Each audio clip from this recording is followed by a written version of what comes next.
We give thee hearty thanks for that it hath pleased thee to deliver this our sister out of the miseries of this sinful world.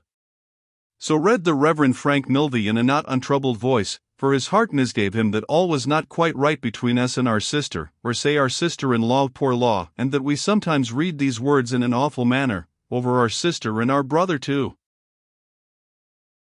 And Sloppy, on whom the brave deceased had never turned her back until she ran away from him, knowing that otherwise he would not be separated from her, Sloppy could not in his conscience as yet find the hearty thanks required of it. Selfish and sloppy, and yet excusable, it may be humbly hoped, because our sister had been more than his mother. The words were read above the ashes of Betty Higden, in a corner of a churchyard near the river, in a churchyard so obscure that there was nothing in it but grass mounds, not so much as one single tombstone. It might not be to do an unreasonably great deal for the diggers and hewers, in a registering age, if we ticketed their graves at the common charge, so that a new generation might know which was which, so that the soldier, sailor, emigrant, coming home, should be able to identify the resting place of father, mother, playmate, or betrothed. For, we turn up our eyes and say that we are all alike in death, and we might turn them down and work the saying out in this world, so far. It would be sentimental, perhaps? But how say ye, my lords and gentlemen and honorable boards, shall we not find good standing room left for a little sentiment, if we look into our crowds? Near unto the Reverend Frank Milvey as he read, stood his little wife, John Rokesmith the secretary, and Bella Wilfer. These, over and above Sloppy, were the mourners at the lowly grave. Not a penny had been added to the money sewn in her dress. What her honest spirit had so long projected, was fulfilled. "I've took it in my head," said Sloppy, laying it, inconsolable, against the church door, when all was done, "I've took it in my wretched head that I might have sometimes turned a little harder for her, and it cuts me deep to think so now." The Reverend Frank Milvey, comforting Sloppy, expounded to him how the best of us were more or less remiss in our turnings at our respective mangles, some of us very much so, and how we were all a halting, failing, feeble, and inconstant crew. "She warn't, sir," said Sloppy, taking this ghostly counsel rather ill, in behalf of his late benefactress. "Let us speak for ourselves, sir. She went through with whatever duty she had to do. She went through with me, she went through with the Minders, she went through with herself, she went through with everythink. Oh, Mrs. Higden, you was a woman and a mother and a mangler in a million. With those heartfelt words, Sloppy removed his dejected head from the church door, and took it back to the grave in the corner, and laid it down there, and wept alone. "Not a very poor grave," said the Reverend Frank Milvey, brushing his hand across his eyes, "when it has that homely figure on it. Richer, I think, than it could be made by most of the sculpture in Westminster Abbey." They left him undisturbed, and passed out at the wicket-gate. The water-wheel of the paper mill was audible there, and seemed to have a softening influence on the bright wintry scene. They had arrived but a little while before, and Lizzie Hexam now told them the little she could add to the letter in which she had enclosed Mr. Rokesmith's letter and had asked for their instructions. This was merely how she had heard the groan, and what had afterwards passed, and how she had obtained leave for the remains to be placed in that sweet, fresh, empty storeroom of the mill from which they had just accompanied them to the churchyard, and how the last requests had been religiously observed. "I could not have done it all, or nearly all, of myself," said Lizzie. "I should not have wanted the will, but I should not have had the power, without our managing partner." "Surely not the Jew who received us," said Mrs. Milvey. "My dear," observed her husband in parenthesis, "why not?" "The gentleman certainly is a Jew," said Lizzie, "and the lady, his wife, is a Jewess, and I was first brought to their notice by a Jew.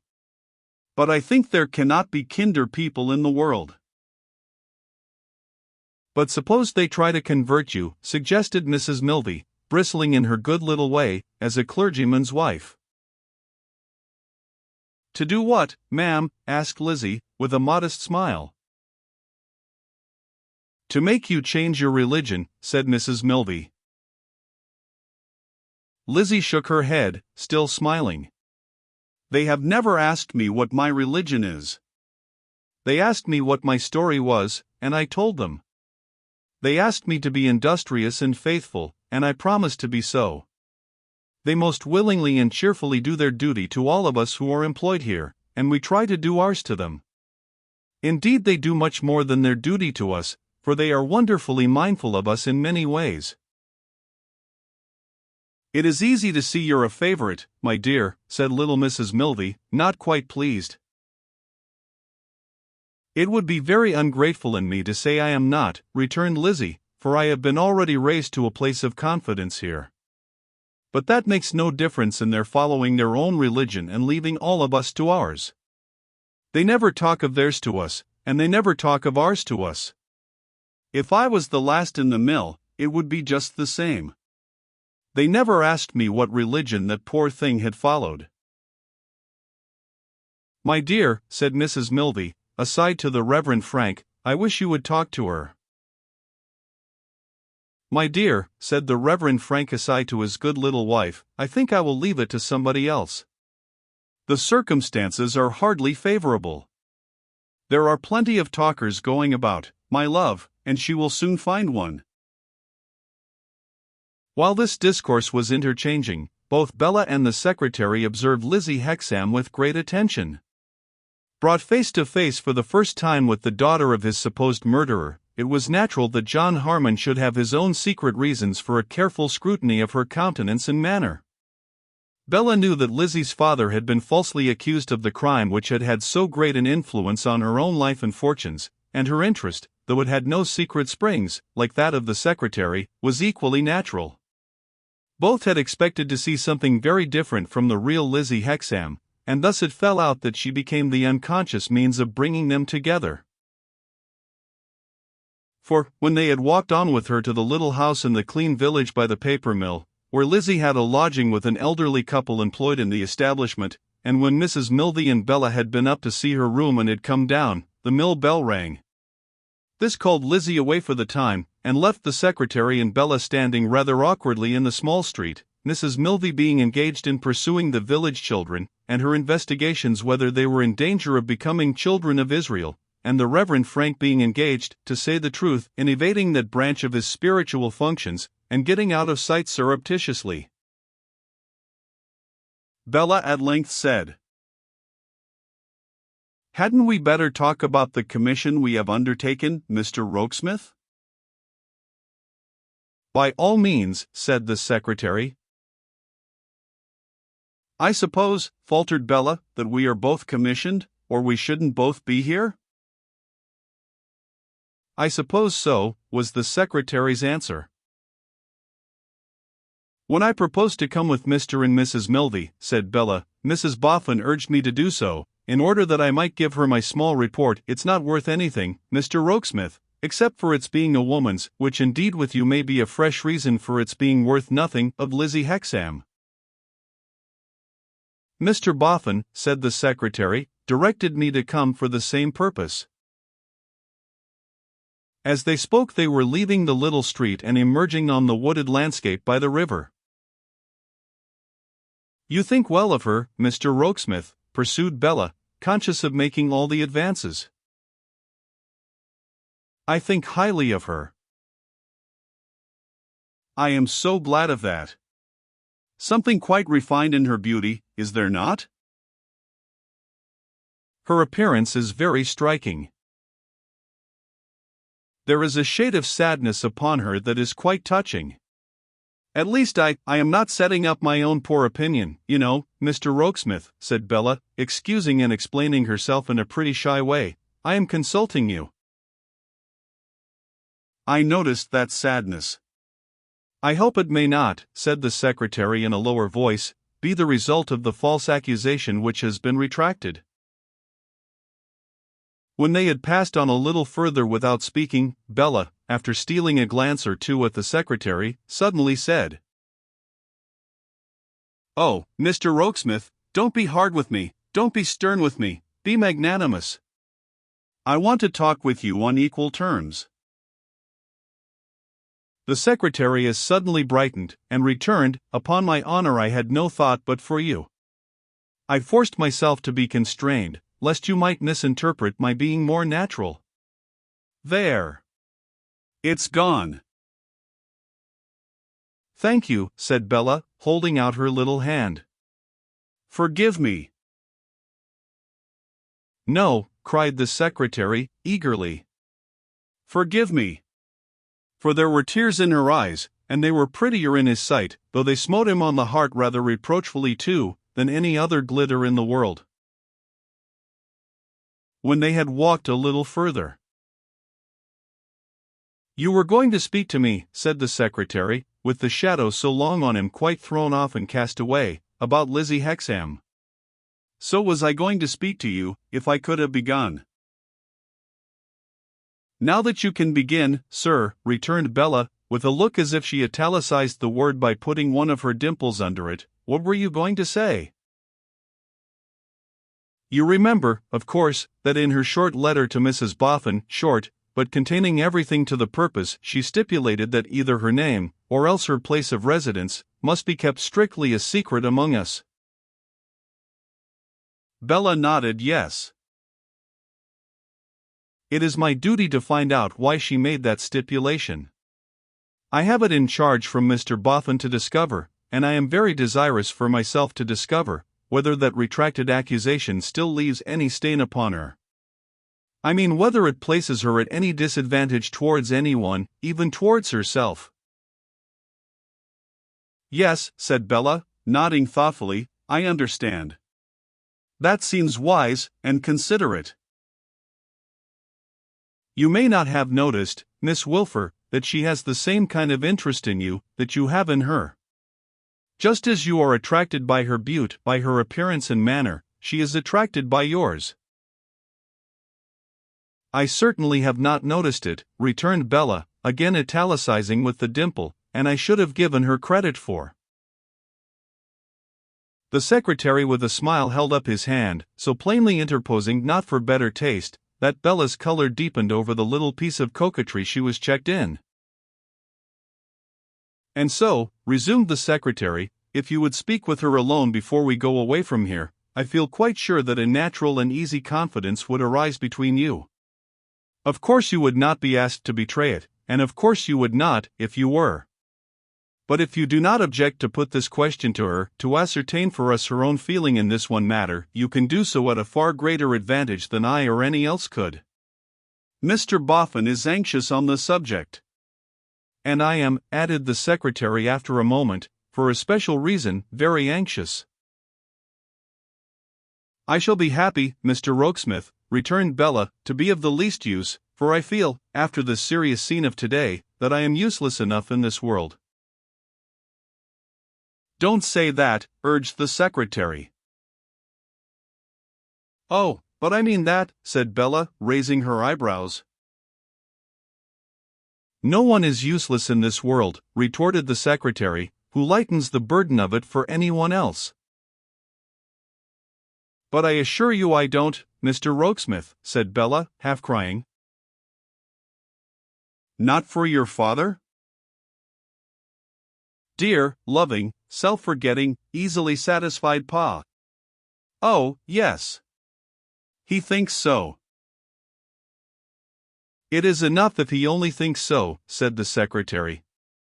Excuse the interruption, I don't like to hear you depreciate yourself. But you once depreciated me, sir, thought Bella, pouting, and I hope you may be satisfied with the consequences you brought upon your head.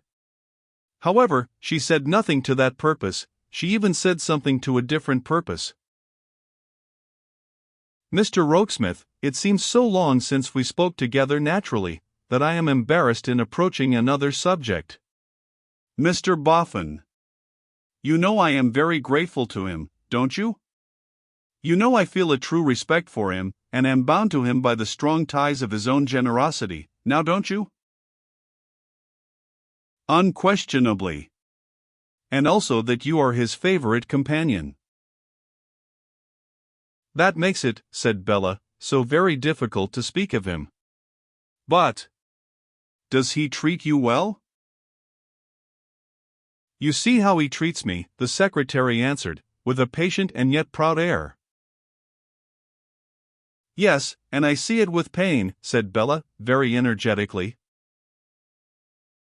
The secretary gave her such a radiant look that if he had thanked her 100 times, he could not have said as much as the look said. I see it with pain, repeated Bella, and it often makes me miserable. Miserable, because I cannot bear to be supposed to approve of it, or have any indirect share in it. Miserable, because I cannot bear to be forced to admit to myself that fortune is spoiling Mr. Boffin. Miss Wilfer, said the secretary, with a beaming face, if you could know with what delight I make the discovery that fortune isn't spoiling you, you would know that it more than compensates me for any slight at any other hands.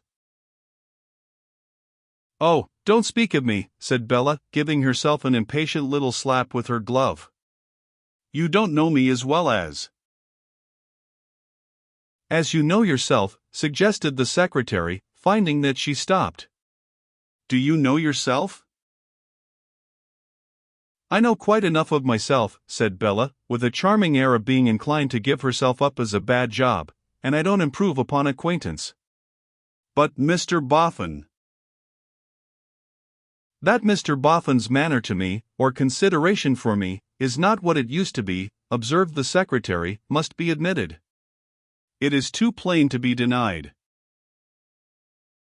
Are you disposed to deny it, Mr. Rokesmith? Asked Bella, with a look of wonder. Ought I not to be glad to do so, if I could, though it were only for my own sake? Truly, returned Bella, it must try you very much, and you must please promise me that you won't take ill what I am going to add, Mr. Rokesmith? I promise it with all my heart.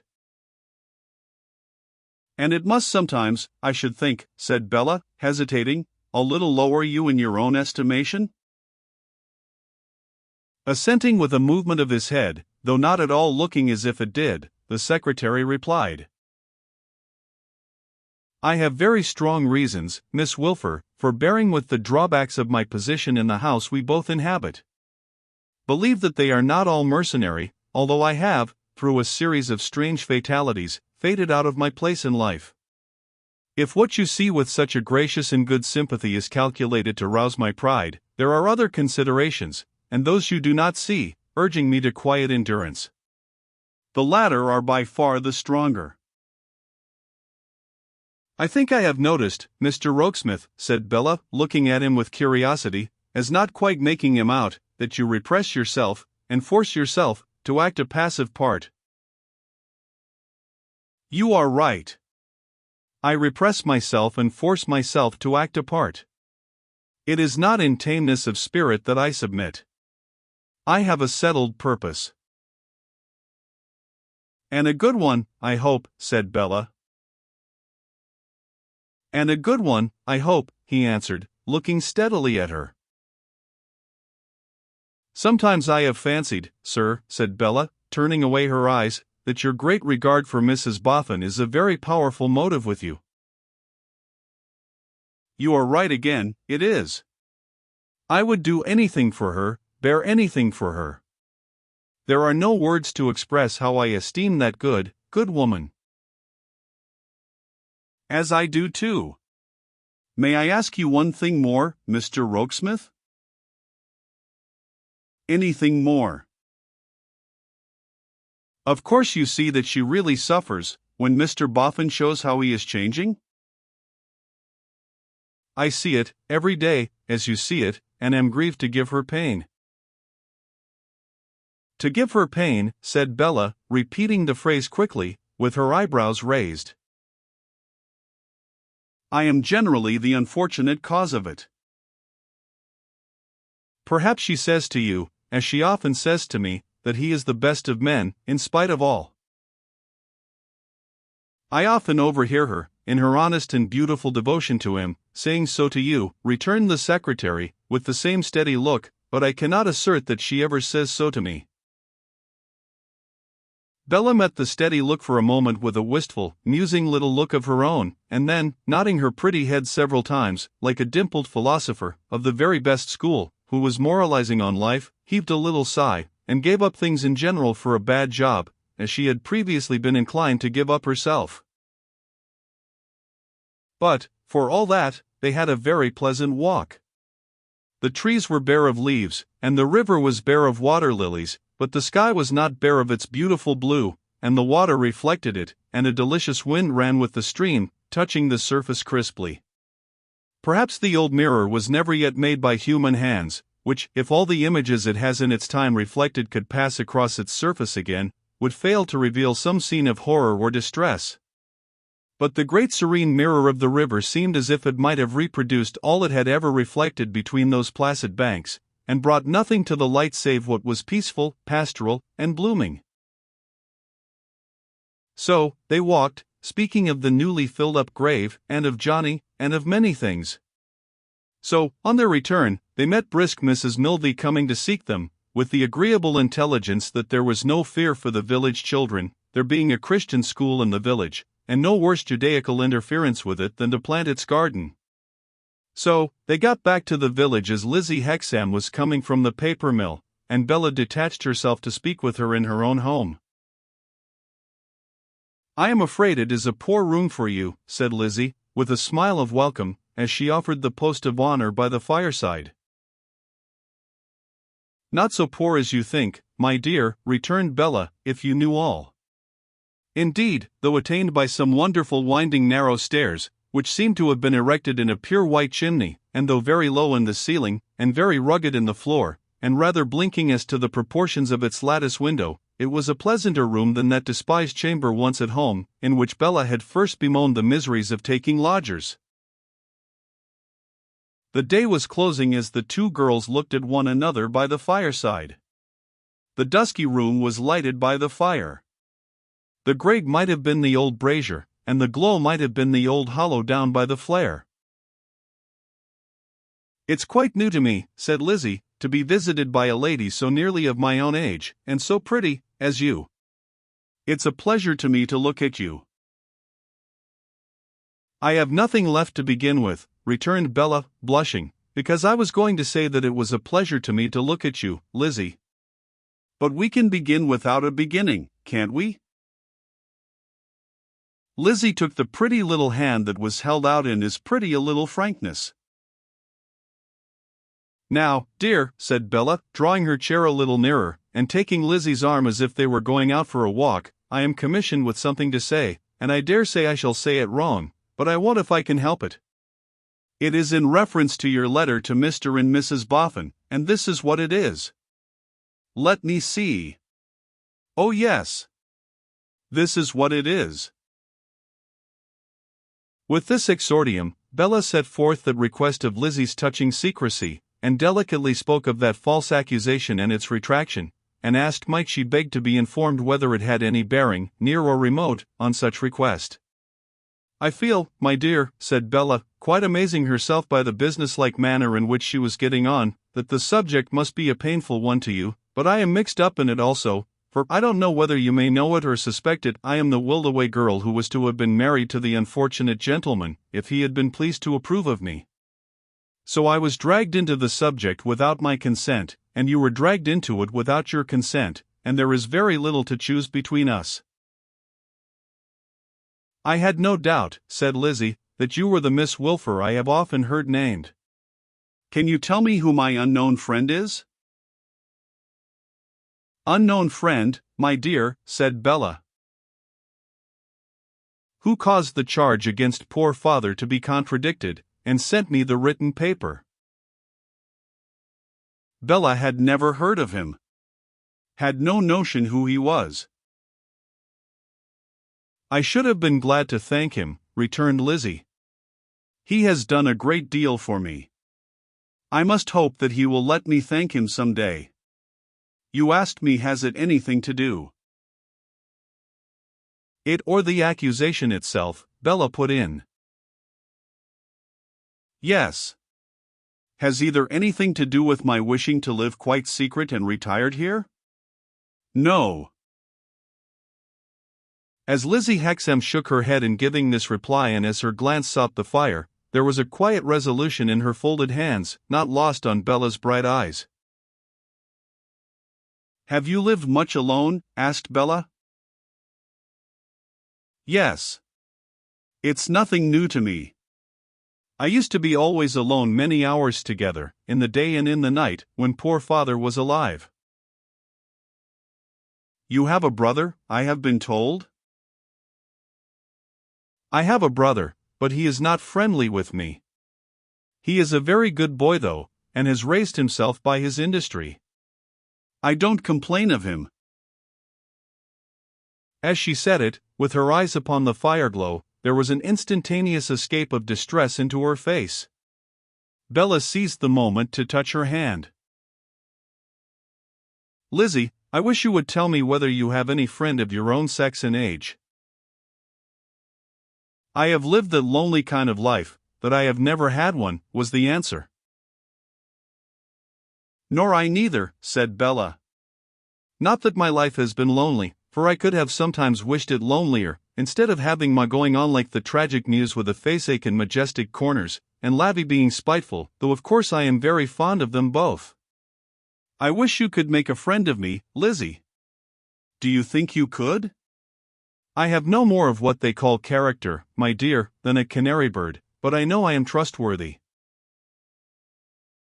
The wayward, playful, affectionate nature, giddy for want of the weight of some sustaining purpose, and capricious because it was always fluttering among little things, was yet a captivating one. To Lizzie it was so new, so pretty, at once so womanly and so childish, that it won her completely. And when Bella said again, "Do you think you could, Lizzie?" with her eyebrows raised, her head inquiringly on one side, and an odd doubt about it in her own bosom, Lizzie showed beyond all question that she thought she could. "Tell me, my dear," said Bella, "what is the matter, and why you live like this?" Lizzie presently began, by way of prelude, "You must have many lovers," when Bella checked her with a little scream of astonishment. "My dear, I haven't one." "Not one?" "Well, perhaps one," said Bella. "I am sure I don't know. I had one, but what he may think about it at the present time I can't say. Perhaps I have half a one, of course I don't count that idiot, George Sampson. However, never mind me. I want to hear about you." "There is a certain man," said Lizzie, "a passionate and angry man, who says he loves me, and who I must believe does love me. He is the friend of my brother. I shrank from him within myself when my brother first brought him to me, but the last time I saw him he terrified me more than I can say." There she stopped. "Did you come here to escape from him, Lizzie?"